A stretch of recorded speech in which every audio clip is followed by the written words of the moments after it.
Si la première habitation à bon marché remonte à 1909 dans le faubourg Montjoly, il faut attendre 1920 pour la création d'un premier office municipal à Limoges.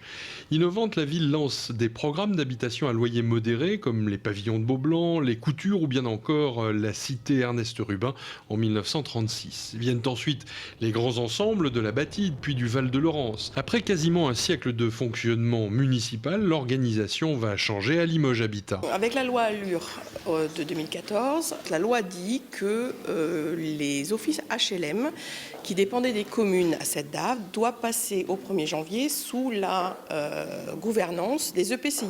Donc en ce qui concerne la ville de Limoges, Limoges Habitat, qui est concernée, devra passer au 1er janvier sous la gouvernance de Limoges Métropole.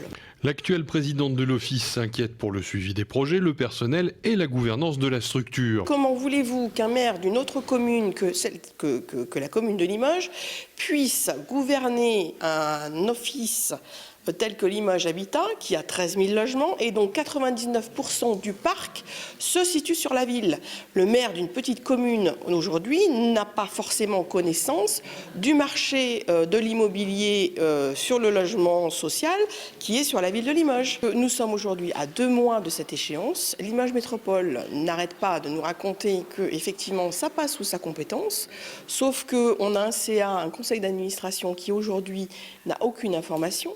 Nous avons plus de 300 salariés qui aujourd'hui sont mobilisés et engagés auprès de la nouvelle stratégie de Limoges Habitat avec un grand programme de lutte contre la vacance. Donc on a engagé une vraie stratégie patrimoniale pour Limoges Habitat avec le nouveau DG qui est de dire sur les 5 années, donc la stratégie LH+5, c'est de dire qu'on fait de la réhabilitation du patrimoine. On a des millions d'euros qui sont engagés sur ces réhabilitations. On veut démolir, on veut reconstruire sur Limoges et l'agglomération. Aujourd'hui, les salariés sont en droit de se dire que va-t-on devenir demain ? La vision que l'agglomération Limoges Métropole a de l'office public de HLM est une vision tout à fait positive.